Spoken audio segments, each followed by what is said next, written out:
Makanya kalau hari ini kalau mereka paksakan kita harus belajar dalam selama kita di preklinik atau di fakultas. Maka itu seandainya kalau seandainya di komputer boleh kita copy paste dari folder sebelah ke folder sebelah.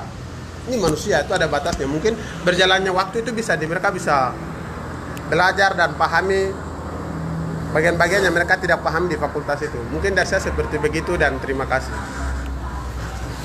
Oke, terima kasih. Mungkin selanjutnya siapa lagi yang mau perwakilan yang sudah ditentukan untuk pendapat? Nanti pegang aja. Ya, terima kasih untuk kesempatan yang diberikan. Shalom, selamat siang. Perkenalkan, nama saya Mega Marcelina Kogoya. Saya mahasiswa kedokteran angkatan tahun 2011. Di sini saya masih tetap kuliah di Fakultas Kedokteran. Saya sudah ambil mata kuliah dari semester 1 sampai semester 8.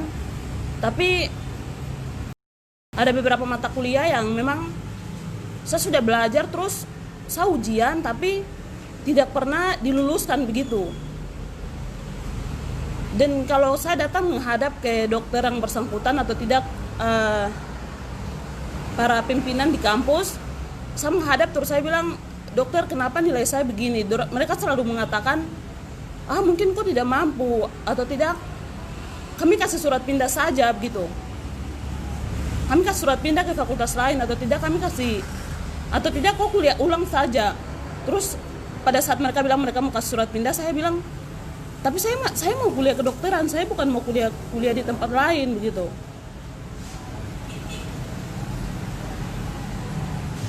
Terus saya sampai mengatakan kalau memang SKS yang bermasalahnya perlu dibayar, Bapak bilang, maksudnya saya harus bayar berapa begitu ke dokter-dokter yang ada di dalam, dosen-dosen kami.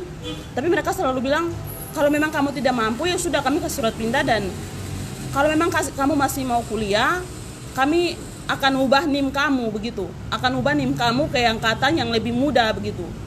Saya tidak mengerti, maksudnya kalau kita ubah NIM berarti kan kita pembayaran SPP juga di dalam kampus itu beda-beda.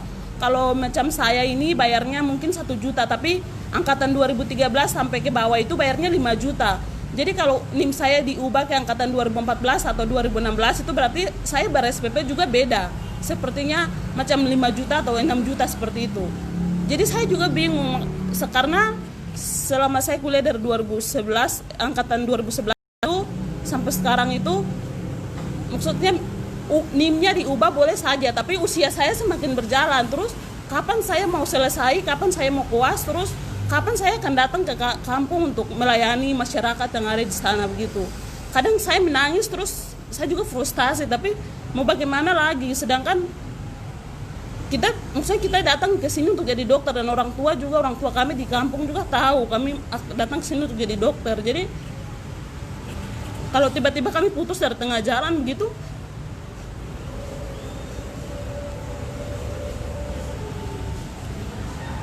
maksudnya saya merasa sakit hati kadang,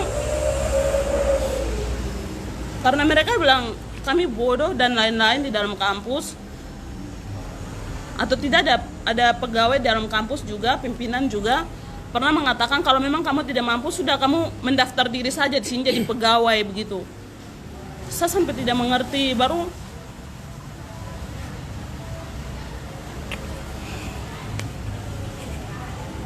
saya sampai kadang berpikir mungkin memang karena saya bodoh atau bagaimana, tapi saya masih punya semangat untuk menyelesaikan, tapi mereka tidak pernah memberi kami tugas. Kalaupun ada tugas juga nilai tidak pernah mereka mengatakan nilai kehadiran itu 75%, tapi kehadiran itu juga nilainya tidak pernah diinput.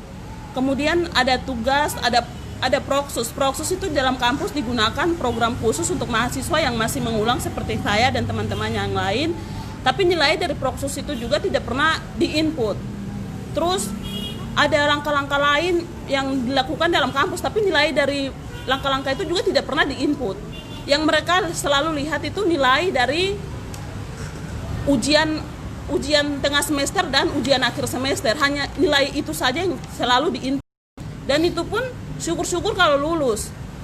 teman-teman saya kami selalu ujian ulang dan ulang, tapi nilai kami tidak pernah diinput kecuali teman-teman kami yang pendatang itu mungkin nilai berubah sedikit, tapi kalau kami yang memang orang Papua ini nilai kami itu tidak pernah berubah begitu. Memang dosen-dosen kami sendiri menganggap kami mungkin tidak mampu begitu atau tidak, saya juga tidak mengerti. Maksudnya kita sudah belajar tapi bahkan soal bocoran soal yang di ujian itu ada yang sudah bocor, dan kami pun ada yang lihat tapi ada yang sudah melihat contoh soalnya, terus kami ujian juga sesuai dengan apa yang itu, tapi nilai kami juga tidak berubah, padahal teman-teman kami lah yang lain itu nilainya berubah. Kami juga tidak mengerti kenapa bisa ada hal-hal seperti ini terjadi di dalam kampus kedokteran ini. Mungkin seperti itu dari saya, terima kasih.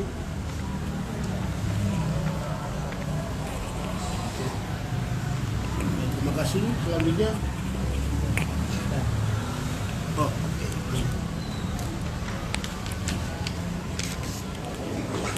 Shalom, selamat siang semua.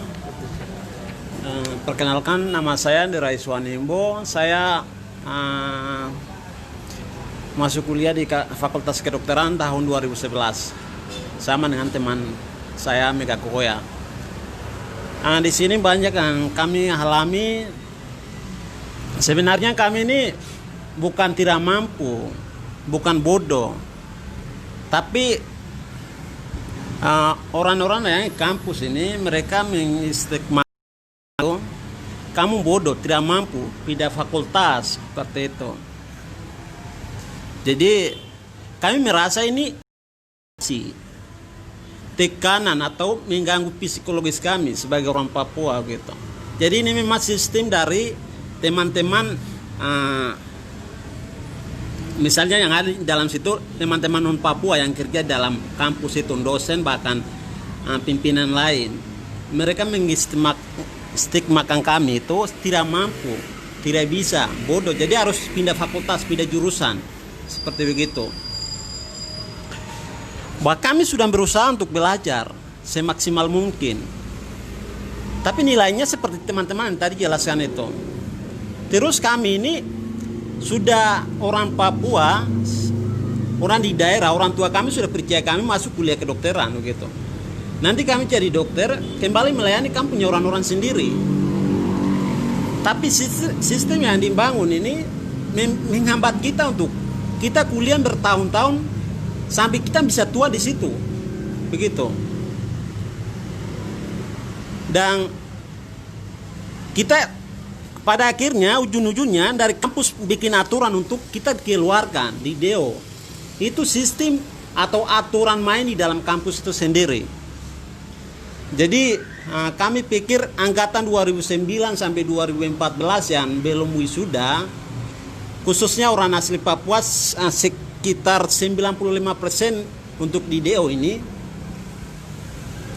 sengaja memang dari kampus. Jadi segera saya sebagai mewakili mahasiswa angkatan 2009 sampai 2014, kami minta segera pimpinan fakultas segera cabut surat DO, terus segera yang sudah KTI, sudah ujian KTI tapi nilai yang bermasalah 1-2 mata kuliah yang bermasalah, terus tidak bisa wisuda, harus kontrak kuliah, mata kuliah, 1 mata kuliah itu kontrak ulang lagi, itu segera wisuda bulan Agustus ini atau September. Terus teman-teman yang kerjakan KTI sama belum KTI itu segera kasih selesaikan. Jadi gelombang terakhir bulan November atau Desember awal itu segera wisudakan. Itu pernyataan kami. Terima kasih. Oke, terima kasih. Selanjutnya.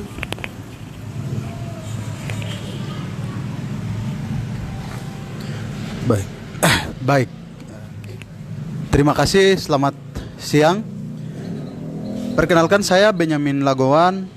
Saya sekarang dokter muda di Rumah Sakit Dok 2.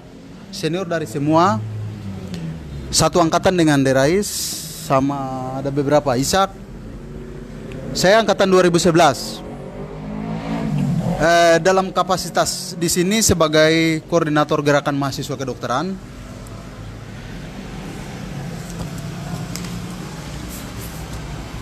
Baik, terima kasih ya. Jadi saya coba sedikit bicara dari perspektif yang lebih agak umum dan lebih melihat ke belakang lagi. Jadi yang pertama itu tentang sejarah daripada Fakultas Kedokteran ini sendiri itu. Kita tahu bahwa dia itu hadir tahun 2002, di mana dia digagas menurut pakar-pakar di Uncen itu di era sebelum era reformasi. Sudah ada harapan orang Papua supaya FK itu hadir di Papua. Tapi Soeharto selalu tolak. Dia bilang kamu punya dokter sudah berapa dan seterus. Sehingga begitu reformasi muncul, Otsus lahir, beberapa SDM dokter yang sudah ada di Papua itu mereka bicara. Bertemu dengan lintas kementerian dan bersama gubernur dan rektor Uncen saat itu mereka membentuk Fakultas Kedokteran di tanah Papua sebagai bentuk kebijakan dan bentuk keseriusan pusat untuk menyejahterakan orang asli Papua. Itu sejarah yang tertulis dan tidak tertulis seperti itu. Jadi setelah FK hadir, Otsus hadir 2001, FK hadir 2002. Bersamaan dalam semangat yang satu. Setelah itu dalam perjalanan dari 2002 sampai 2013 itu terjadi demo lagi, dipimpin oleh saya dan teman-teman yang lain. Itu terjadi karena cuma dua persoalannya. Yang pertama adalah pusat itu menelantarkan Fakultas Kedokteran. Itu bukan saya yang bilang, tapi itu disampaikan oleh mantan sekretaris senat ini Uncen, Dr. Yohanes Krey. Jadi pemerintah pusat setelah menghadirkan Fakultas Kedokteran di tanah Papua, waktu itu masih Papua Barat. Tetapi setelah lahirkan, mereka lupa bahwa fakultas ini mesti harus dididik, dibina, diarahkan, dilihat sarana prasarananya, fasilitasnya, SDM-nya. Itu. Jadi di situ ada penelantaran yang pertama. Yang kedua, setelah penelantaran, fakultas ini nanti dipimpin oleh bukan orang Uncen, orang provinsi dinas kesehatan, yaitu Ibu Dr. Pauline Watopa, spesialis radiologi, penggagas sekaligus pendiri. Ketika dia sendiri menjadi single fighter untuk mengurus fakultas ini, Pemprov dengan Otsusnya itu angkat tangan, pusat juga angkat tangan. Terus sekarang fakultas ini siapa yang mau lihat waktu itu?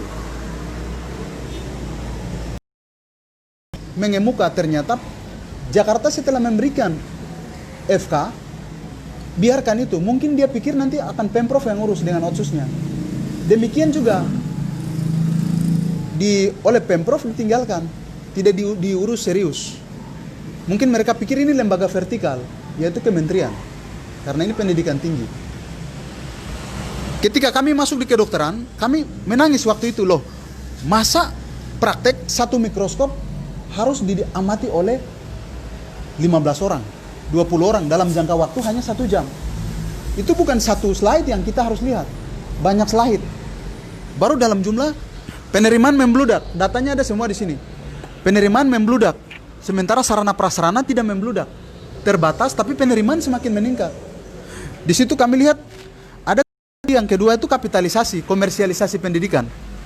Semakin terjadi komersialisasi, penerimaan meningkat, tapi fasilitasnya tidak sebanding. Maka waktu itu kami lakukan demonstrasi besar-besaran dengan hanya di sekitar 15 poin, yang semuanya hanya pada tuntutan untuk perubahan fasilitas. Tetapi direspon oleh dekan dan jajarannya dengan kasar. Akhirnya berbuntut pada demonstrasi tuntutan ganti dekan yang sangat dramatis 1 tahun lebih itu. Mungkin teman-teman wartawan masih ikut dan media sudah punya itu tuh. Berita lengkap soal itu waktu itu. Setelah dekan turun, kami pikir nanti persoalannya selesai karena dekan baru, yaitu yang hari ini Dr. Trajanus Yembise, spesialis bedah, orang Biak, anak Papua juga. Sekarang ya jadi persoalan di yang kedua ini persoalannya mulai kami rasakan dari 2015 sejak dia dilantik. Dan kami sudah lihat bahwa kemungkinan besar dia ini tidak tahu sejarah hadirnya FK Uncen yang ada kaitannya dengan sejarah hadirnya Otsus, sehingga pasti dia tidak akan mengambil satupun kebijakan yang berpihak. Ternyata benar. Yaitu di situ mulai terbukti dari kenaikan SPP. Kenaikan SPP untuk mahasiswa yang sekarang kami di klinik dokter muda itu dengan SK Rektor yang nomor sekian-sekian itu ditetapkan. Padahal SK Rektor itu dia bilang bahwa menimbang untuk mahasiswa baru, pertama untuk mahasiswa baru, yang kedua untuk yang sesuai dengan kemampuan ekonomi mahasiswa atau orang tua mahasiswa atau pihak lain yang membiayai. Sehingga dalam UKT itu dipilahkan, dikasih klasifikasi. Oke, yang ekonomi lemah nanti sekian-sekian. Itu tidak diindahkan dalam keputusan kenaikan SPP ini kemarin, Februari. Semua dikasih ratakan 20 juta. Itu jadi kami rasa itu ilegal. Itu poin yang akan menjadi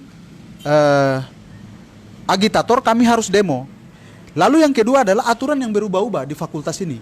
Jadi aturan yang berlaku dulu di saat masa kami dan di bawah saya 2016, itu berubah terus setiap tahunnya. Sampai dengan di mereka, termasuk aturan DO ini, tidak tahu jelas dasar hukumnya. Karena dari universitas tidak ada yang mengharuskan kalau mahasiswa ini harus di DO, tidak ada. Kementerian juga nggak ada. Sekarang ini acuannya apa itu? Yang ketiga adalah kami lihat, itu dekan ini dia miskin kebijakan. Padahal dia lahir menjadi dekan, diangkat menjadi dekan karena kebijakan. Karena dia ini kan spesialis beda yang dulu dia orang rumah sakit AB, bukan orang Uncen gitu. Tapi ketika kami demo, kemudian Uncen menunjuk PLT karena tidak ada orang Papua yang dosen dan memiliki kelayakan kepangkatan, maka si dekan yang sekarang ini dia ditunjuk, direstui oleh pihak universitas maupun kementerian untuk jadi dekan gitu. Tetapi dia dalam menghadapi adik-adik yang mahasiswa ini, dia selalu bilang tidak ada ya kebijakan-kebijakan di dalam sini. Kami semua mengacu pada aturan pusat. Aturan pusat begitu. Jadi seolah-olah dia naik itu bukan karena kebijakan itu. Sementara dalam soal kebijakan, kita tahu bahwa pusat Jakarta selalu bilang bahwa mempromosikan kebijakan afirmatif untuk orang Papua. Sekolah sampai ke luar negeri gitu. Sekarang kami bertanya kenapa di Papua saja tidak ada. Tidak bisa itu terhadap anak-anak Papua ini. Yang saya bilang ini bukan kebijakan buta supaya mereka ini lulus, diwisudakan, tidak. Kenapa kami persoalkan mereka? Karena mereka ini semester 1-nya sudah aman, semester 2 aman, 3 aman, 4 aman, 5 aman, 6 aman, 7 aman. Ini rata-rata semester 7-8 semua. Tapi mereka hanya bermasalah 1-2 mata kuliah. Disuruh mengulang. Sementara rektor berkali-kali bilang dekan fakultas bahwa ada kebijakan yang kamu bisa ambil. Di MIPA, di FKM dan lain-lain bisa. Kalau memang nilai jatuh berkali-kali, dikasih makalah.